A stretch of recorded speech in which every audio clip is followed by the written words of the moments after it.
ನಮಸ್ಕಾರ ಸ್ನೇಹಿತರೆ. ದಾವಣಗೆರೆಯ ಬೈ ಎಲೆಕ್ಷನ್ ಈಗಾಗಲೇ ಮುಗಿದಿದೆ. ಬೈ ಎಲೆಕ್ಷನ್ ಯಾವ ರೀತಿ ನಡೀತು, ಅದಕ್ಕೂ ಮುಂಚೆ ಚುನಾವಣಾ ಪ್ರಚಾರ ಯಾವ ರೀತಿ ಇತ್ತು, ಏನೆಲ್ಲ ಅಲ್ಲಿ ಬೆಳವಣಿಗೆಗಳಾದವು ಅನ್ನೋದನ್ನು ಈಗಾಗಲೇ 2 ಅಥವಾ 3 ವಿಡಿಯೋಗಳಲ್ಲಿ ನಾನು ಬಹಳ ವಿಸ್ತಾರವಾಗಿ ಹೇಳ್ತಾ ಬಂದಿದ್ದೇನೆ. ಆದರೆ ಇವತ್ತಿನ ವಿದ್ಯಮಾನಗಳ ಪ್ರಕಾರ ಇವತ್ತಿನ ರಾಜಕೀಯ ಬೆಳವಣಿಗೆ ಹೇಗಿದೆ ಅಂತ ಹೇಳೋದಾದರೆ, ಜಮೀರ್ ಅಹಮದ್ ಅವರು ಪ್ರಾದೇಶಿಕ ಪಕ್ಷ ಕಟ್ತಾರೆ ಅನ್ನುವಂಥ ಒಂದು ಮಾತುಗಳು ಈಗಾಗಲೇ ಹರಡ್ತಾ ಇದೆ. ಜಮೀರ್ ಅಹಮದ್ ಅವರು ಪ್ರಾದೇಶಿಕ ಪಕ್ಷವನ್ನು ಕಟ್ತಾರೆ, ಇಲ್ಲ JDS ಪಕ್ಷಕ್ಕೆ ವಾಪಸ್ ಹೋಗ್ತಾರೆ, ಕುಮಾರಸ್ವಾಮಿಯವ್ರ ಜೊತೆ ಈಗಾಗಲೇ ಸಾಕಷ್ಟು ಮಾತುಕತೆಗಳು ನಡೀತಾ ಇವೆ ಅನ್ನುವಂತಹ ಮಾತುಗಳು ಕೇಳಿ ಬರ್ತಾ ಇರುವಂಥದ್ದು. ಇದು ಆಂತರಿಕ ಒಂದು ಚರ್ಚೆಯ ಭಾಗ.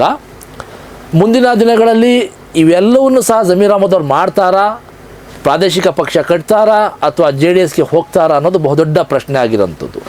ಯಾಕೆ ಕಾಂಗ್ರೆಸ್ ಪಕ್ಷ, ನಾನು ಈಗಾಗಲೇ ಹೇಳ್ದಂಗೆ, ಜನರನ್ನು ಮೂರ್ಖರನ್ನಾಗಿ ಮಾಡಿಕೊಂಡು, ಅದರಲ್ಲೂ ಬಹಳ ಪ್ರಮುಖವಾಗಿ ಮುಸಲ್ಮಾನರನ್ನು ಮೂರ್ಖರನ್ನಾಗಿ ಮಾಡಿಕೊಂಡು BJP ಪಕ್ಷವನ್ನು ತೋರಿಸ್ಕೊಂಡು BJP ಪಕ್ಷಕ್ಕೆ ಮತವನ್ನು ಕೊಟ್ಟರೆ ನಿಮಗೆ ಬದುಕೋಕ್ಕೆ ಸಾಧ್ಯನೇ ಇಲ್ಲ, ನಿಮಗೆ ಇಲ್ಲಿ ಸೇಫ್ಟಿ ಇಲ್ಲ, ನಿಮ್ಮನ್ನ ಇಲ್ಲಿಂದ ಓಡಿಸ್ಬಿಡ್ತಾರೆ, ನಿಮ್ಮನ್ನು ಪಾಕಿಸ್ತಾನಕ್ಕೆ ಕಳಿಸ್ಬಿಡ್ತಾರೆ, ಇಂಥ ಮಾತುಗಳನ್ನು ಹೇಳ್ಕೊಂಡು ಮುಸಲ್ಮಾನರನ್ನು ಮೂರ್ಖರನ್ನಾಗಿ ಮಾಡಿಕೊಂಡು ಅವರ ಮತಗಳನ್ನು ಪಡ್ಕೊಂಡು ಅಧಿಕಾರಕ್ಕೆ ಬಂದಿರುವಂಥದ್ದು ಇವತ್ತು ಕಾಂಗ್ರೆಸ್ ಪಕ್ಷ.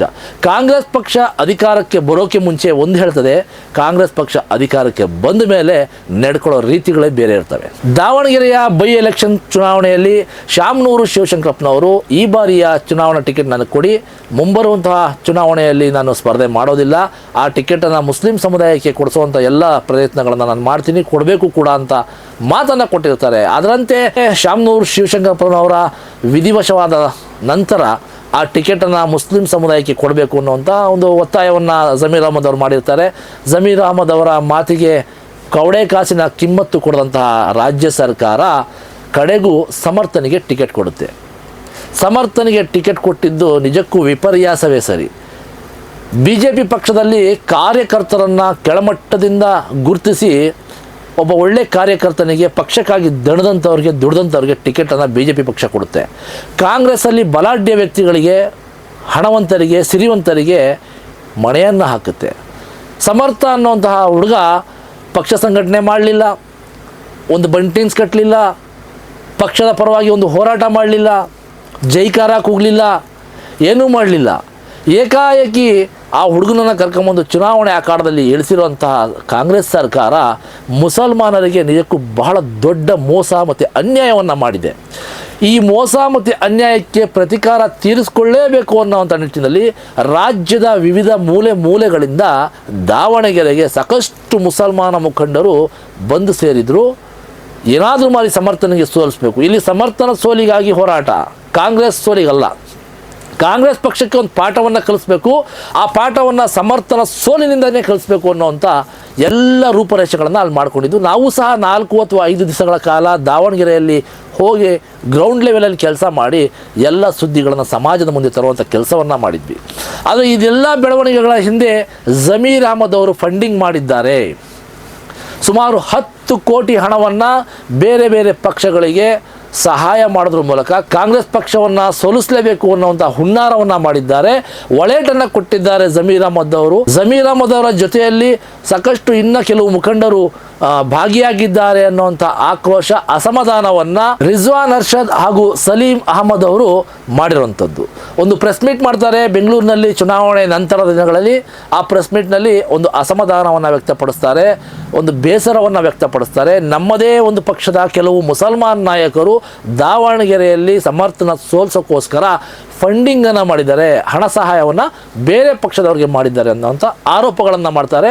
ಆದರೆ ಆ ನಾಯಕರ ಹೆಸರನ್ನು ಗೌಪ್ಯವಾಗಿ ಇಡ್ತಾರೆ. ಕರ್ನಾಟಕದಲ್ಲಿ ಇವತ್ತಿನ ರಾಜಕೀಯ ವಿದ್ಯಮಾನಗಳ ಪ್ರಕಾರ ಒಂದು ಆಲ್ಟರ್ನೇಟ್, ಒಂದು ಪ್ರಾದೇಶಿಕ ಪಕ್ಷದ ಅವಶ್ಯಕತೆ ಬಹಳ ಇದೆ.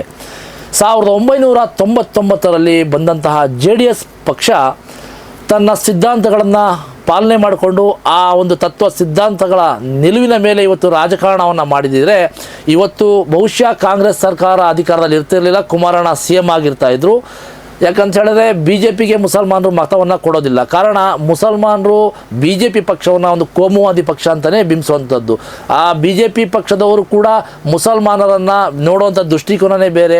ಬೆಳಗ್ಗೆ ಎದ್ದರೆ ಮುಸಲ್ಮಾನರನ್ನ ಟೀಕೆ ಮಾಡುವಂಥದ್ದು, ಮಟ್ಕ ಜಟ್ಕ ಹಲಾಲು ಅದು ಇದು ಅಂತ ಹೇಳ್ಬಿಟ್ಟು ಬಹುತೇಕ ಮುಸಲ್ಮಾನರನ್ನೇ ಅವರು ಕಡೆಗಣಿಸ್ಕೊಂಡು ಅವ್ರನ್ನ ಟಾರ್ಗೆಟ್ ಮಾಡ್ಕೊಂಡು ಬಂದಿರುವಂಥ ಒಂದು ಕೋಮುವಾದಿ ಪಕ್ಷ ಅನ್ನೋದಕ್ಕೋಸ್ಕರ ಮುಸಲ್ಮಾನರು ಬಿ ಜೆ ಪಿ ಪಕ್ಷಕ್ಕೆ ಮತವನ್ನು ನೀಡಲ್ಲ. ಹಾಗಾದರೆ ಪರ್ಯಾಯವಾಗಿ ಒಂದು ಆಲ್ಟರ್ನೇಟ್ ಅಂತ ಹೇಳ್ಬಿಟ್ಟು ಜೆ ಡಿ ಎಸ್ ಪಕ್ಷ ಇತ್ತು. ಜೆ ಡಿ ಎಸ್ ಪಕ್ಷಕ್ಕೂ ಕೂಡ ಸಾಕಷ್ಟು ಮುಸಲ್ಮಾನರು ಮತವನ್ನು ಕೊಟ್ಟು ಅಧಿಕಾರಕ್ಕೆ ತಂದರು.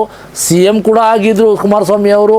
ಆದರೆ ಇವತ್ತು J D S B J ಪಿಯ ಜೊತೆಯಲ್ಲಿ ಒಂದು ಮೈತ್ರಿ ಆಗಿರೋದ್ರಿಂದ ಮುಸಲ್ಮಾನರು ಜೆ ಡಿ ಎಸ್ಗೂ ಕೂಡ ಮತವನ್ನು ನೀಡೋದಕ್ಕೆ ಹಿಂದೇಟನ್ನು ಹಾಕ್ತಾ ಇದ್ದಾರೆ. ಹಾಗಾಗಿ ತಮ್ಮ ಹಕ್ಕನ್ನು ಚಲಾಯಿಸಬೇಕು, ಮತವನ್ನು ಕೊಡಬೇಕು ಅನ್ನುವಂತಹ ಪ್ರಶ್ನೆ ಉದ್ಭವ ಆದಾಗ ಯಾರಿಗೆ ಹಾಕಬೇಕು? ನೋ ಆಲ್ಟರ್ನೇಟ್, ಬೇರೆ ಆಪ್ಷನ್ನೇ ಇಲ್ಲ. ಕಾಂಗ್ರೆಸ್ಗೆ ಹಾಕ್ತಾ ಬಂದಿದ್ದಾರೆ. ಇದನ್ನೇ ಬಂಡವಾಳ ಮಾಡಿಕೊಂಡಿರುವಂತಹ ಕಾಂಗ್ರೆಸ್ ಇವತ್ತು ಮುಸಲ್ಮಾನಿಗೆ ಬಹುದೊಡ್ಡ ಅನ್ಯಾಯ ಮಾಡಿರುವಂಥದ್ದು.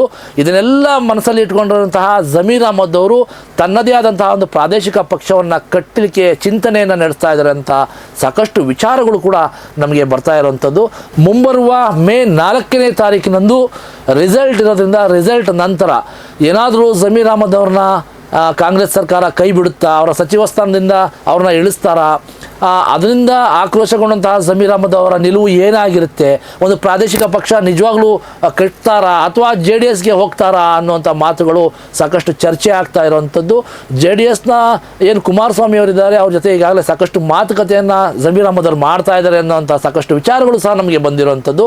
ಇವೆಲ್ಲ ಪ್ರಶ್ನೆಗಳಿಗೆ ಉತ್ತರ ಮೇ 4ರ ನಂತರ ಸಿಗುತ್ತೆ. ರಾಜ್ಯದಲ್ಲಿ ನಡೀತಾ ಇರುವಂತಹ ಇಂತಹ ಹಲವಾರು ಬದಲಾವಣೆಗಳ ಕುರಿತು ಮತ್ತಷ್ಟು ಚರ್ಚೆಗಳನ್ನು ಮಾಡೋಣ.